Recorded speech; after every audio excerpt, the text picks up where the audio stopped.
There's definitely something near the corners that allows water out from underneath that I've blocked for sure. When I was designing and building my home, I did not think that these doors were gonna be the biggest problem. Just an absolute nightmare. You would think that this is not allowed to do, to have a step on the outside of your house that is the same height as the step on the inside. We have constant water leaks. It's finally getting warm enough to take these doors out and to be able to put a new pan underneath it. But there's a lot more prep work to go before we start. And that means taking down my absolutely beautiful siding.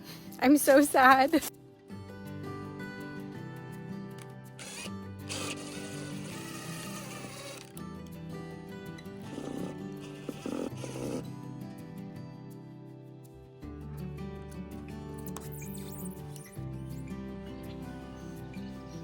This is gonna be hard to get off.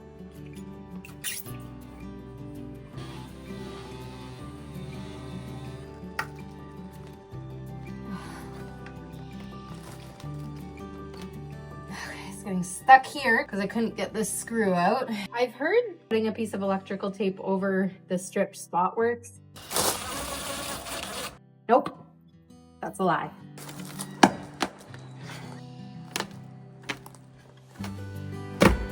Up here one.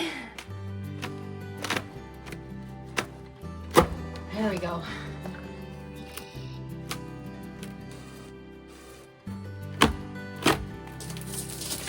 Back held up nice.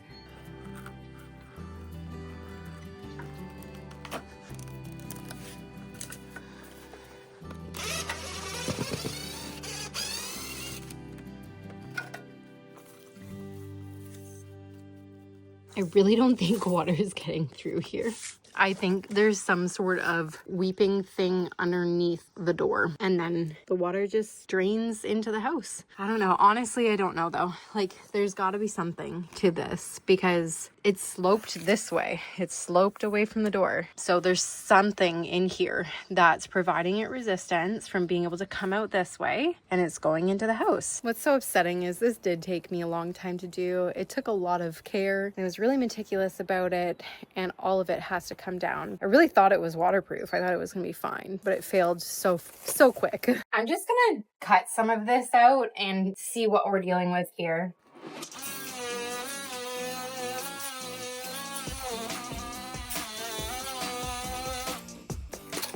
Yeah, it's soaking wet.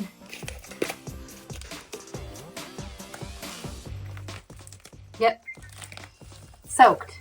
This is wet underneath the door. And like water's not getting in behind the silicone, it's coming from underneath the door.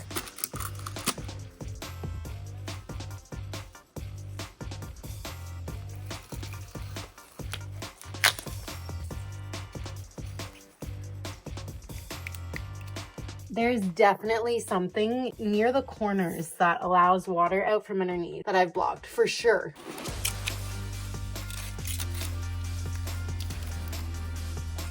So I've contacted the window dealer because I want to know, did I block some drainage holes on the underside? They didn't actually know off the top of their head, so they're going to send me an email back and I'm going to figure out if I did something wrong. I mean, clearly I did something wrong. Clearly. I'm going to do a little water test. I'm going to block this hole and the holes on the sides, and I want to see if water comes out of here when those are blocked.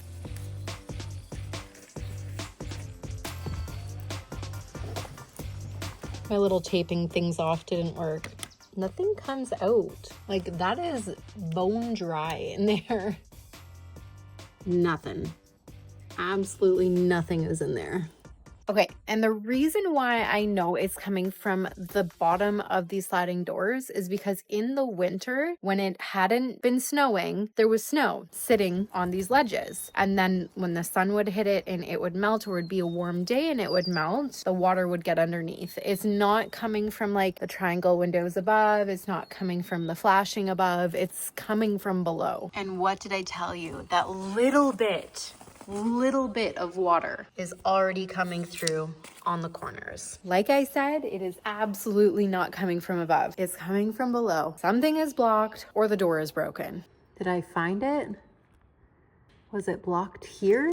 Either way, everything has to come out. I have to redo this, so I may as well just continue ripping it out. It sucks because I spent so much time on the finishing and making sure it looked really good, and it was all for nothing. And I thought I had it figured out. I thought I had the bottom sealed. I didn't think it was gonna leak, which is why I put all the siding up, but it failed within weeks of me trying to waterproof it and me putting the siding up. And now I just feel so ridiculous. But I will get it fixed. It's just gonna take some time. I did want to save this and just put it all back in, but I couldn't get the screws out. They are all stripping. I'm so frustrated. I hit my door too with the multi-tool. Friggin' sucks. This is such a disaster.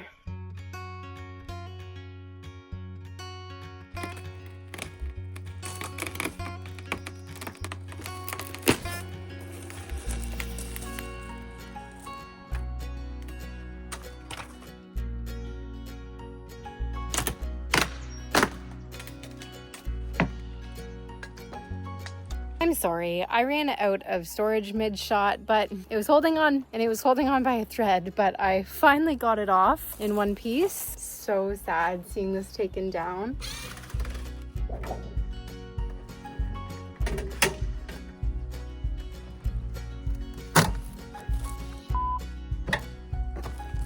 I'm so sad.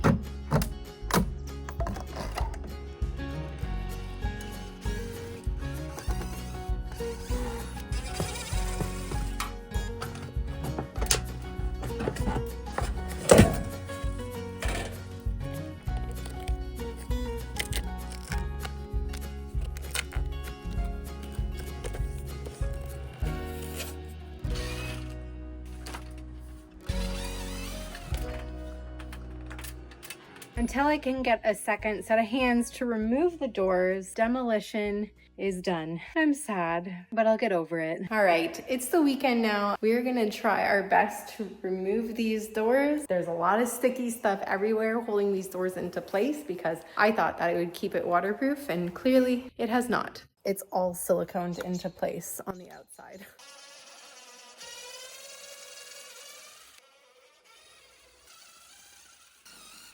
I don't even know if I'm gonna have room, but I wonder if I have to go in like this.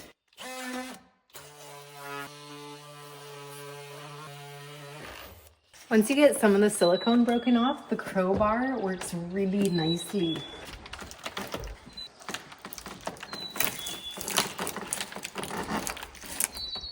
One side is loose. I'm gonna do the other side, and then I'm gonna get Cam out to help, who is currently doing other chores. because once we have the top off, there's gonna be no screws. So hopefully a pry bar and just some cutting out will do the trick. I'm a little bit more optimistic now. I don't know. I'm really nervous about this, and I don't know if it's gonna work. This is just gonna jam back at me. I know it. It's just such a thick blade.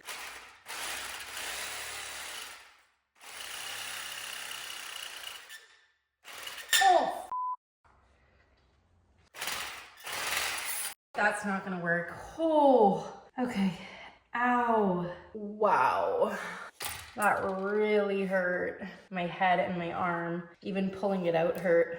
I don't know how this is gonna go. While I was working away, I got a notification on my Reolink app from my security cameras saying that our friend was here that we were going to visit. So we had a little visit and an extra set of hands. But am I ever grateful for being able to have alerts pop up on my phone while I'm working away To keep me updated on what's going on surrounding my property. Reolink came out with their Track Mix, dual lens, dual view, auto zoom, 360-degree coverage security camera. And what's great about Reolink, there's no monthly annual subscription fees. This is a game changer because before I found out about Reolink, I had a security camera and I was paying $200 a year just for photos. But not with Reolink. You literally just buy the camera. Clean, clear, and crisp videos and auto tracking. I am sold. And you can store your way through a micro SD card, the Reolink NVR, or the Reolink Home Hub. As you can see, the dual tracking camera can pan and tilt to track and zoom in on a moving target automatically, clearly showing you how the event unfolds. It has 4K clarity day or night, smart detection, and two-way audio. This allows you to talk back and forth with someone who might be on your property or even dropping off a package.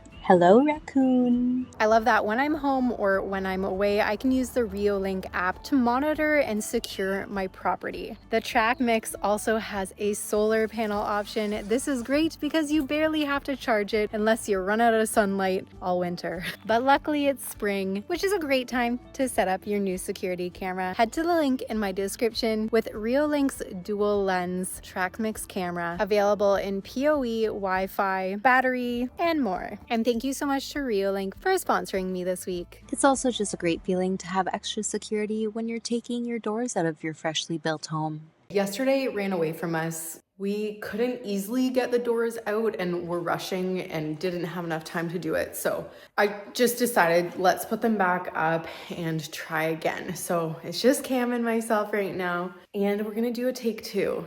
Your butt is big. It's a little bit colder this morning, so I'm hoping that the butyl will not stick as... What is wrong with you? It's a little bit more chilly this morning, so I'm hoping that the butyl won't stick as much as it was yesterday. So now that we only have one person, I think you taking on the middle, pull it out a little bit. It's like all the work I did yesterday has been undone now and the butyl restuck. Yesterday, when we had a second set of hands, I was trying to get underneath the ice and water shield to try to peel it up with the doors, but it started bowing the frame. And so today I'm trying to go in between the door and the top of the ice and water shield and cut out that PL. So I hope it makes a little bit of a difference. You're doing a little bit better. You okay? That's like the most your pry bar ever did. Oh, really? Yeah. You're not pulling, are you? Okay. That's all you. It's for sure bending the frame.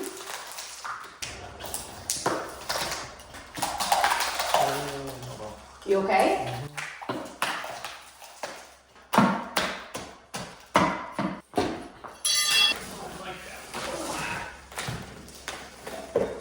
I'm so happy.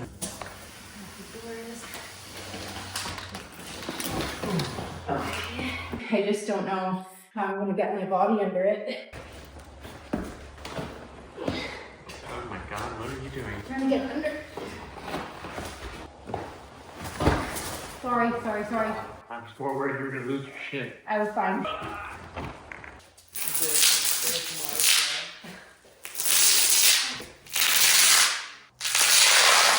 With one layer of butyl in the bottom. Beautiful. Never again. Never again will I do that.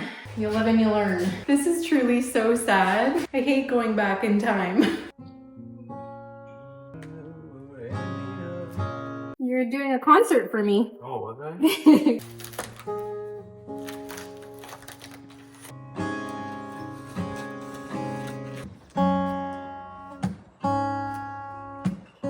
Used a lot of silicone. Was that? I used a lot of silicone on this one. Well, you never wanted it to come out.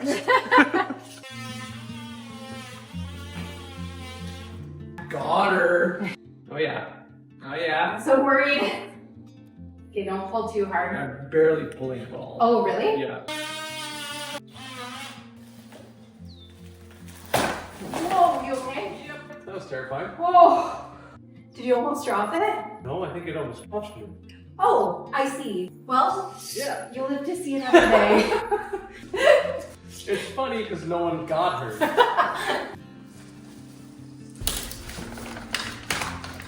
Yeah. Oh.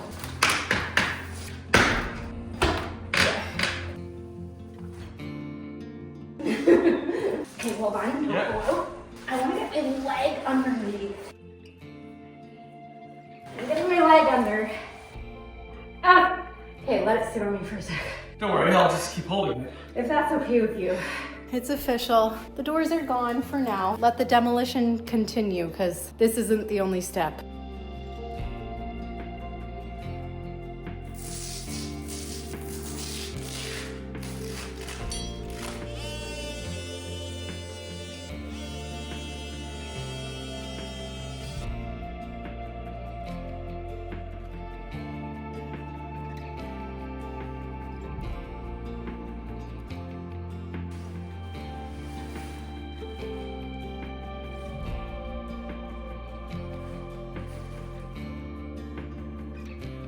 This is horrendous. I hate it, but it's one step into getting everything back in order. I will see you tomorrow. So I've got as much of the sticky butyl residue off as I can without having to use like some sort of chemical solvent. I'm going to, fingers crossed, grind the rest of it down and hopefully it doesn't ruin the grinder disc. Here we go. I guess my main concern is that this is going to stick as it grinds, the way the sawzall got stuck underneath the door when I tried sawzalling.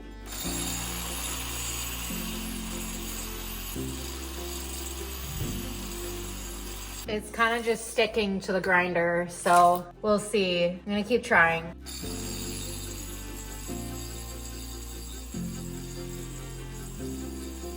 Okay, if I come at it kind of from the side and get under it, it does work well.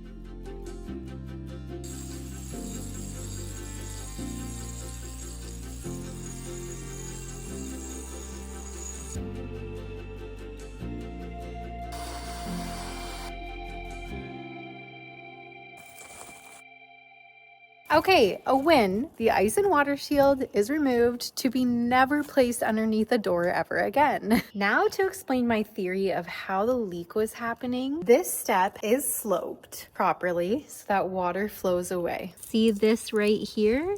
It is a fabric. It goes from the inside of the house where condensation could hit and wicks it underneath the door and out to the front. And before I removed the doors, I realized, oh, that fabric is there and it was dripping underneath the door. And because I caulked and put blue skin right at the front of the door, that water wasn't able to escape. So although all of the draining holes were not covered, this little bit of fabric wicking moisture was completely blocked. It wasn't able to escape anymore. The frustrating thing about this fabric is that no matter what is below the door, if it's touching this fabric, it's always going to get wet. So I need to do a pan. That was what was causing the leak. Originally, I was like, well, I can take the concrete down here, but I really don't have a lot of wiggle room. This is a structurally engineered concrete slab. So there are P-stirrups 2 inches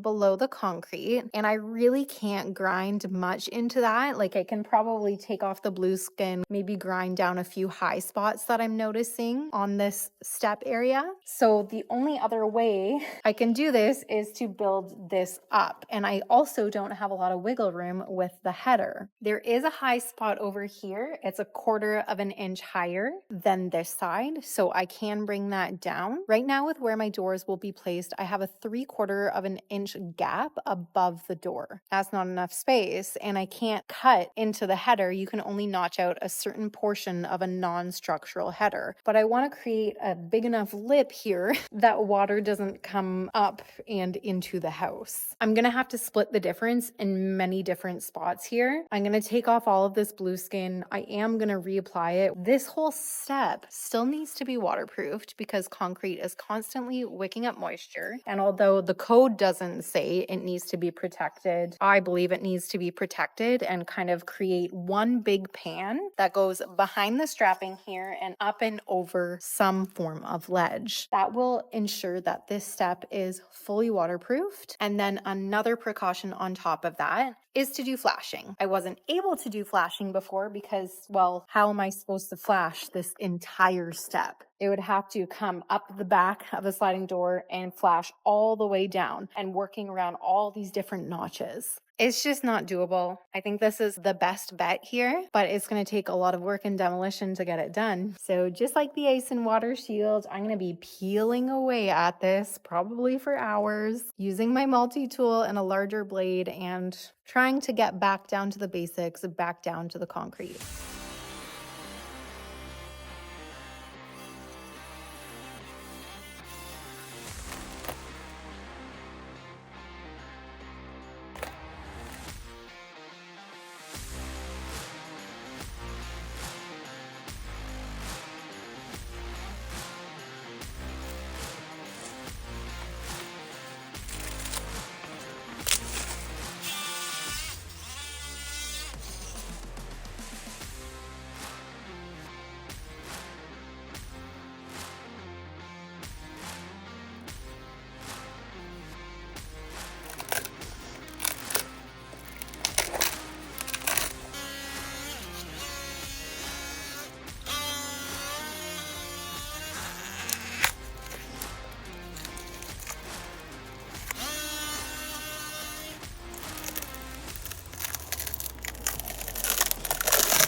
Ah, so close.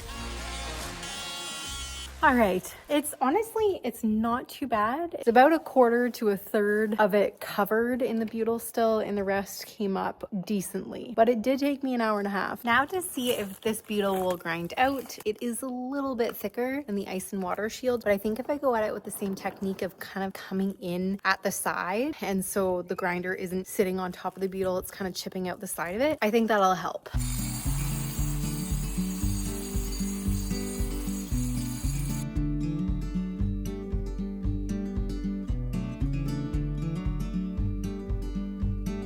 So yeah, it's definitely a lot stickier, but it's doable. I can get it done.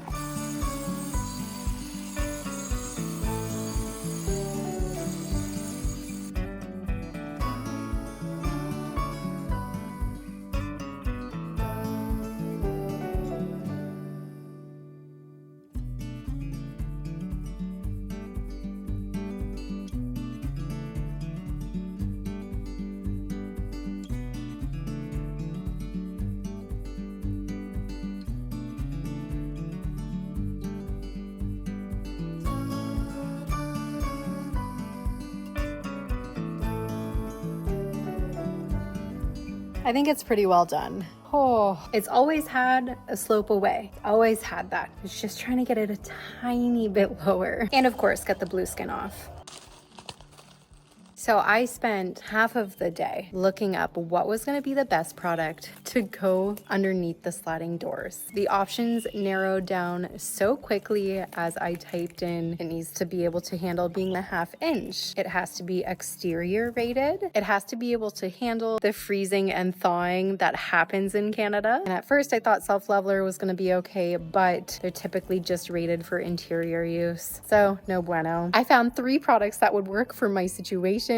None of them were in my area, but I think I finally found someone willing to get a bag for me from out of the city and bring it in locally, which I am so very grateful for. We're gonna go above and beyond for this terrible design flaw. Sooner than I know it though, everything is gonna be fixed again out here and waterproofed properly, but I wanna know your opinion about the siding out here. So this is a flashback from the past. I wanna show you how this type of siding, this plywood siding, weathered over the winter, and it's not looking good, honestly. The glue cracked here. I tried filling it before winter and that just looked horrible. Cracked here, it cracked everywhere it could crack. This one did a little bit better. So I knew pretty quickly that I didn't use the right product for the job, that it needed to be exterior rated, but I thought if I had stained and sealed it off, it would be fine. And you guys were quick to let me know in the comments that this good on one side plywood was not going to do the trick. So I have a few options here. Either I go with exterior rated plywood, but are all of those seams going to continue to buckle and get moisture in them, even if I glue them with a waterproof glue? I absolutely loved the look of the plywood, but I can see that it's just not a long-term solution for the siding out here. I think it would have eventually just delaminated altogether. So what are your thoughts? Exterior grade plywood on the outside, finish it up the same way I had it before. I'm going to have to do a lot more sanding to get it smooth because there isn't good on one side exterior plywood that I can find here. Or do I keep the same black color, which I love, and do board and batten? There would be a lot more texture and a lot more lines, but for this center one, I would be able to keep it like one straight long piece, board and batten, another long piece, and then board and batten pieces in the top. And I would make it a wider board and batten to contrast against the pine tongue and groove here. So let me know, cast your vote below. Exterior plywood the way I had it before, nice and smooth and seamless, or board and batten, or something else that I'm not thinking of. Maybe stucco? I just feel like stucco would break easily with such a small amount of space for it to work around. Let me know. Don't forget to subscribe and like, and I will see you next week.